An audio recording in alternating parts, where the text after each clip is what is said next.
In this worksheet called Scenario, we've got some budget projections for the year 2014. And although we can't see the formulas right now, as we look at February, March, each of these formulas as we move rightward is based ultimately on what happens in January.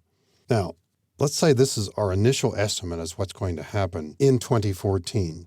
But we'd also like to keep another set of numbers that might be less optimistic. Maybe we're going to have lower sales. We might be considering another list just like this that shows the impact of higher cost of goods and freight. And so one approach to this could be, why not just have 3 or 4 different worksheets, all looking pretty much the same, but starting off with different numbers. All of these worksheets will have something in common, and that is the so-called ripple effect. When the January numbers change, it causes changes all the way across the worksheet. Now this worksheet, as you might expect, goes all the way for the entire year. And then as we move downward here, there is a total in the lower right-hand corner, which is our gross profit. It's in cell R35. And that's also reflected at the top of our screen with a simple formula right here to remind us what that total is, R35. Now, let's imagine that we want to keep what we're seeing here and also have stored a less optimistic projection, a more optimistic projection. We might have 4 or 5 different kinds of scenarios in mind.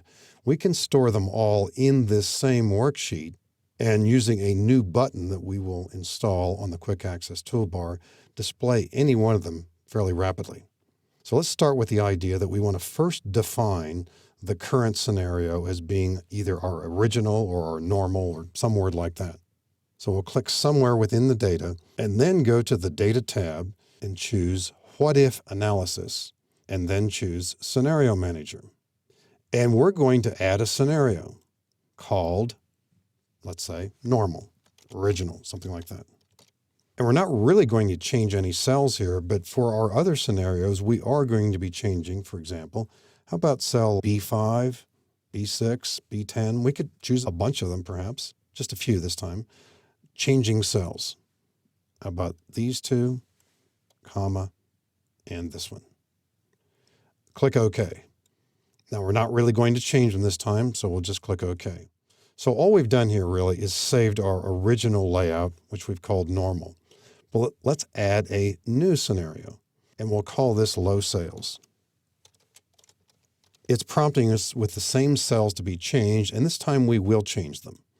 And we'll change the 137,000 to be, let's say, 130,000.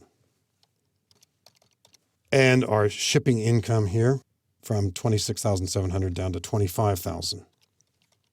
And maybe we won't even change the cost of goods because we're just simply about to call this low sales. So we'll just click OK. We've now defined a low sales scenario. We might look at it. We haven't seen it yet. And as I click Show, keep an eye on that 450,000. It's 332,000 under our low sales projection. Well, let's add another one. But before doing that, let's return to the normal scenario, show that. And now let's add another scenario. This time we'll call it high sales. And eventually we might have another one called high cost of goods or high sales, low cost, any combination thereof, any kind of different scenarios that might make sense. Click OK.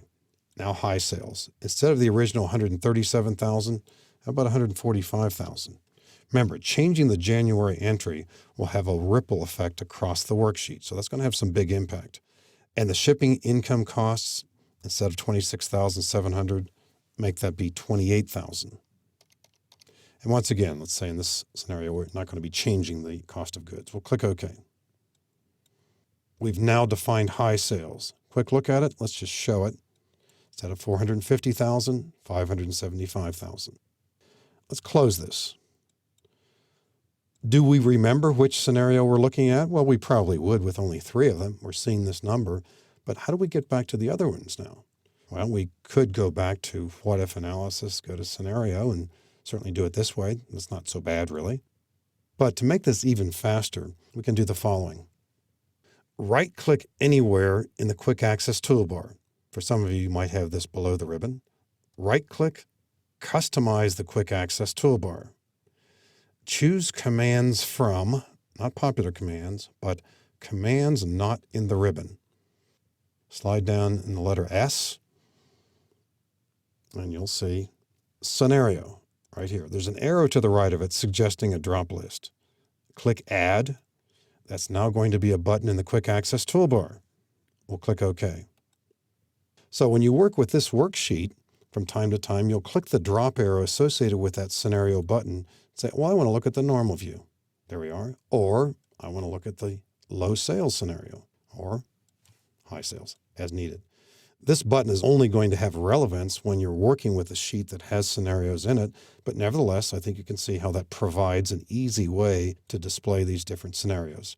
And I think you could imagine too, in a more sophisticated use of this, with more involved budget projections, you can have quite a few different scenarios associated with this data without having to use different worksheets in this workbook.